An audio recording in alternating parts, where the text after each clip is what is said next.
Subject ज्ञान YouTube channel आपका हार्दिक स्वागत करता है। सब्जेक्ट ज्ञान यूट्यूब चैनल को लाइक, शेयर, कमेंट कीजिए और सब्सक्राइब करके बेल आइकन को दबाइए। प्रस्तुत है कक्षा 10 विषय सामाजिक। मैं भंवरलाल मीणा और मेरे साथ टेक्निकल टीम के रूप में कार्य कर रहे श्रीमान श्रीराम जी जाखड़। अध्याय 20 स्वच्छता एवं ठोस कचरा प्रबंधन।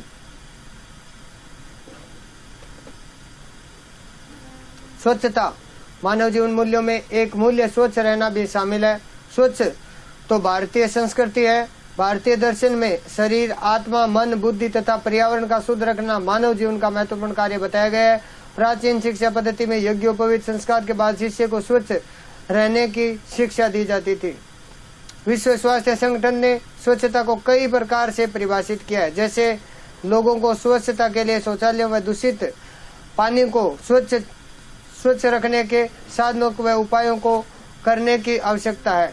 स्वच्छता का सामान्य आशय उन प्रावधानों, सुविधाओं और सेवाओं से है जो मानव से मलमूत्र और कचरे आदि का सुरक्षित निस्तारण करते हैं।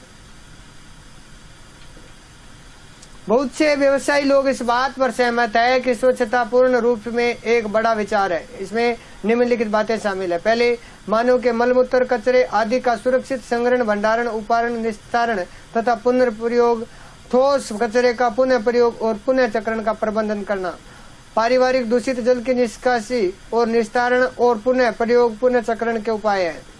तूफान के पानी की निकासी व्यवस्था, औद्योगिक कचरे का संग्रहण व निस्तारण प्रबंधन, खतरनाक कचरा, स्वच्छता पर ध्यान क्यों और गंदगी या कचरे का पैदा होना घनी आबादी क्षेत्रों के लिए कष्टदायी होती जा रही है। विशेष रूप से कमजोर समूह के अनुपचारित दूषित जल और अतिरिक्त कचरा पर्यावरण में मानव स्वास्थ्य को कई तरह से दुष्प्रभावित करता है, जैसे पीने का पानी का दूषित होना, खाद्य श्रृंखला का दूषित होना, उदाहरण स्वरूप फल, सब्जी, मछली आदि का दूषित होना, नहाने व मनोरंजन के से जल दूषित होना, मक्खियों एवं अन्य कीटों का बढ़ना जो बीमारी फैलाते हैं। मानव जब कभी भी अपनी गंदगी नष्ट करता है तभी स्वच्छता और स्वास्थ्य में प्रगति की होती है और अच्छी तरह स्वास्थ्य में सुधार होता है। स्वच्छता के प्रकार, सामुदायिक स्वच्छता की बात करें तो सामुदायिक स्वच्छता का संबंध ग्रामीण लोगों के सहज और लापरवाही पूर्ण तरीके से खुले में मल त्याग प्रक्रिया से है। शुष्क स्वच्छता की बात करें तो शुष्क स्वच्छता से तात्पर्य शुष्क शौचालय, पेशाबघर आदि अतिरिक्त प्रयासों से है। पारिस्थितिक स्वच्छता का सामान्य रूप से सुरक्षित कृषि उपायों और स्वच्छता के गहन संबंध से है। पर्यावरणीय स्वच्छता बीमारियों से संबंधित पर्यावरण के कारकों का नियंत्रण पर्यावरणीय स्वच्छता के घेरे में आता है। सुधरी और बिना सुधरी स्वच्छता की बात करें तो इसका संबंध हजारों वर्ष पुरानी ग्रह स्तर पर मानव के मलमूत्र त्याग नियंत्रण से है। इसके अंतर्गत स्वच्छता और पानी आपूर्ति की देखभाल की जाती है। स्वच्छता का अभाव, इसका संबंध सामान्य रूप से शौचालय के अभाव से है जिनका प्रयोग व्यक्ति स्वेच्छापूर्वक करता है।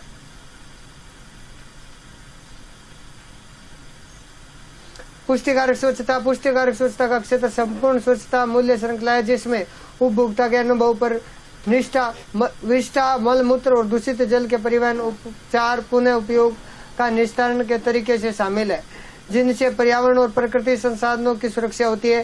स्वच्छ भारत मिशन की बात करें तो ग्रामीण स्वच्छता यद्यपि राज्य सरकार का विषय है, किंतु केंद्र सरकार ने राज्य के प्रयासों को सहयोग देने के उद्देश्य से 1986 में केंद्रीय ग्रामीण स्वच्छता कार्यक्रम लागू किया। 2 अक्टूबर 2014 को इसे नया नाम स्वच्छ भारत मिशन दिया गया।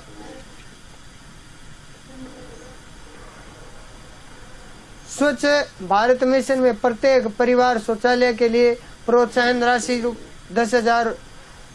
1 लाख रुपए से बढ़ाकर 10,000 रुपए से बढ़ाकर के 12,000 रुपए कर दी गई है। शहरी अवसंरचना, आवास और स्वच्छता। देश में अच्छी शहरी अवसंरचना, आवास और स्वच्छता प्रदान करने के लिए केंद्र सरकार विभिन्न केंद्र प्रायोजित योजनाओं के द्वारा राज्य सरकारों को संसाधन आवंटित कर रही है तथा देश में राष्ट्रीय वित्तीय संस्थानों के माध्यम से धन उपलब्ध करा रही है। स्वच्छता प्रबंधन के मापदंड। प्रतिष्ठान प्रबंधक को मूल प्रदूषण के स्रोतों से दूरी बनाकर रखना चाहिए।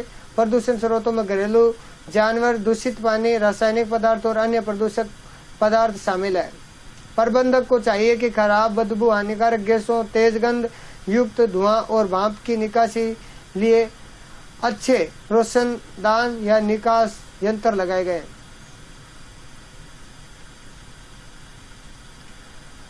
कार्यस्थल को गंदगी से अच्छी तरह अलग रखा जाए। दीवारें, फर्श और छत को गंदा न होने दिया जाए। कच्चे माल को प्रोसेसिंग रूम, उत्पादन प्रक्रिया रूम और पैकिंग रूम अलग अलग होने चाहिए। गंदे पानी को शुद्ध करने व अन्य गंदगी व्यवस्था को रोकने के संयंत्र लगाने चाहिए। फर्श, दीवार, छत को वाटर प्रूफ पदार्थों से साफ करना चाहिए।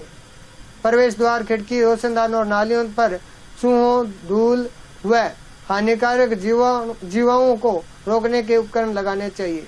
खाद्य पदार्थों को बनाते समय यहाँ पैकिंग करते समय स्वच्छ, रोगाणु रहित तथा कीटाणु रहित स्टील के उपकरणों का उपयोग करना चाहिए। पदार्थों का ठंडा करने व पुनः अधिक ठंडा एवं गर्म करने के स्थानों पर थर्मामीटर लगे होने चाहिए। आराम कक्ष में फ्लश, टॉयलेट तथा गंदगी रोकने के उपकरण लगे हो। वाटरप्रूफ सेफ्टी टैंक होना चाहिए। रेस्ट रूम में हाथ धोने व पोंछने के लिए वॉशिंग स्टैंड होना चाहिए और मेटल डिटेक्टर का प्रयोग किया जाए। भोजन संबंधी भंडार कक्ष, उत्पादन कक्ष तथा पैकिंग कक्ष स्वच्छता पूर्ण तरीके से प्रतिबंधित किए जाने चाहिए। ठोस कचरा प्रबंधन की बात करें तो आधुनिक काल में तेजी से बढ़ते शहरीकरण, औद्योगिकीकरण तथा वातावरण प्रदूषण के प्रति लापरवाही ने शहरों में ठोस कचरा की समस्या पैदा कर दी है, जिसके कारण शहरों में गंदगी जनित बीमारियां फैलने लगी है। इस समस्या के निवारण के लिए शहरी निकायों में ठोस कचरा प्रबंधन या कचरा निस्तारण कार्यक्रम शुरू किया गया है। लंदन में जन स्वास्थ्य एवं स्वास्थ्य सफाई नियंत्रण कानून 1857 ईस्वी में बनाया गया है। जैसे घरेलू कचरा, अस्पतालों का कचरा, औद्योगिक कचरा, विनिर्माण सामग्री का कचरा तथा व्यापारिक प्रतिष्ठानों का कचरा आदि। इस कचरे में निहित अवयवों के अनुसार अलग अलग किया जाता है। जैसे जैविक कचरा पदार्थ, अजैविक कचरा पदार्थ, प्लास्टिक, शीशी, धातुएं, कागज, बैटरी कचरा संभाव्य पदार्थ है। विषैले पदार्थ है, ज्वलनशील पदार्थ, विस्फोटक पदार्थ, रेडियो धार्मिक पदार्थ, संक्रमण रोग फैलाने वाले पदार्थ आदि आते हैं। ठोस कचरा निस्तारण के उपाय की बात करें तो ठोस कचरा प्रबंधन की योजना में नगर निकायों द्वारा विभिन्न उपाय किए जाते हैं। उनमें से कुछ प्रमुख उपाय निम्नलिखित है। कचरा न्यूनीकरण एवं पुनः प्रयोग। उत्पादों का न्यूनीकरण व पुनः प्रयोग दोनों ही कचरा निवारण के उपाय हैं। न्यूनीकरण में उत्पादकों तथा उपभोक्ताओं दोनों को कचरा कम उत्पादित करने को बताया जाता है। जैसे पैकिंग कम करना और कपड़े या पुनः प्रयोग वाले पदार्थों से बने थैले, पाउच तथा कवर आदि का प्रयोग करना। इसके बाद में कचरे का पुनः चक्रण यानी कचरे का उपयोगी कच्चे माल के रूप में उपयोग करना और कचरे की मात्रा कम करना है पुनः चक्रण कहा जाता है। पुनः चक्रण प्रक्रिया के 3 स्तर होते हैं। संग्रहित कचरे में से पुनः चक्रणीय पदार्थों का धातुओं को छांटकर अलग एकत्रित करना, एकत्रित पदार्थों या धातुओं से कच्चा माल तैयार करना, कच्चे माल से नए उत्पाद बनाना। कचरा संग्रहण की बात करें तो शहरों में स्थानीय निकायों के द्वारा नियुक्त कर्मचारियों द्वारा विशेष गंदगी वाले कचरे तथा पुनः चक्रीय कचरे को हफ्ते में 2 बार संग्रह करवाना चाहिए। ऐसे कचरे को मक्खियों के प्रजनन व आश्रय स्थल को हो या बदबू फैलाने वाले खुले में फैले कचरे को शीघ्रता से उठाया जाए। उपचार एवं निस्तारण की बात करें तो कचरा उपचार तकनीकी यह खोज करती है कि प्रबंधन फॉर्म बदलकर कचरे की मात्रा कम की जाए, जिससे कचरा निस्तारण सरल बन जाए। कचरा निस्तारण की विधियां कचरे की मात्रा, प्रकार और रचना के आधार पर प्रयोग में लाई जाती है। भस्मीकरण मुख्य सामान्य थर्मल प्रक्रिया कचरे का दहन ऑक्सीजन की उपस्थिति में किया जाता है। भस्मीकरण के बाद कचरा कार्बन डाइऑक्साइड, पानी के भाप तथा राख में बदल जाता है। गैसीकरण और पायरोलिसिस की बात करें तो गैसीकरण और पायरोलिसिस दोनों समान थर्मल प्रक्रिया। इस प्रक्रिया में कचरे के अवयवों को उच्च ताप पर विखंडित किया जाता है। गैसीकरण में कचरे का दहन कम ऑक्सीजन के क्षेत्रों में किया जाता है और पाइरोलिसिस में कचरे का दहन ऑक्सीजन की अनुपस्थिति में किया जाता है। यह तकनीकी कम ऑक्सीजन या बिना ऑक्सीजन वाले क्षेत्रों में प्रयोग की जाती है।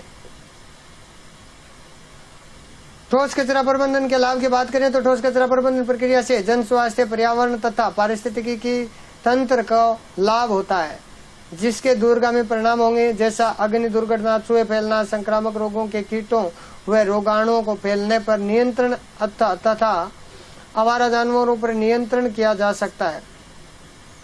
रोग नियंत्रित होंगे, जन स्वास्थ्य में सुधार होगा, श्रम करने की क्षमता बढ़ेगी, अस्पतालों पर मरीजों का भार कम होगा, जहरीले पदार्थ की निकासी कम होने से जल प्रदूषण नहीं हो सकेगा, सस्ता और अच्छा वानस्पतिक खाद मिलेगा, कृषि की उत्पादन क्षमता बढ़ेगी तथा पैदावार अधिक होगी, बिजली उत्पादन के लिए सस्ती ऊर्जा प्राप्त होगी, जिससे बिजली उत्पादन व्यय कम होगा, कच्चा माल मिलेगा, जिससे पुनः चक्रणीय पदार्थों से बनी वस्तुएं सस्ती मिलेगी, कार्यों में वृद्धि होने पर रोजगार के अवसर अधिक उपलब्ध होंगे, आय में वृद्धि होगी, कीमती धातुओं की उपलब्धि होगी। यदि आपको यह वीडियो पसंद आया है तो आप सब्जेक्ट ज्ञान YouTube चैनल को लाइक, शेयर, कमेंट कीजिए और सब्सक्राइब करके बेल आइकन को दबाइए। आपने अपना अमूल्य समय दिया, इसके लिए आपका बहुत बहुत धन्यवाद। खुश रहिए, स्वस्थ रहिए, सुरक्षित रहिए। आगे फिर कभी किसी महत्वपूर्ण जानकारी के साथ उपस्थित होऊंगा और तब तक के लिए धन्यवाद दीजिए। धन्यवाद।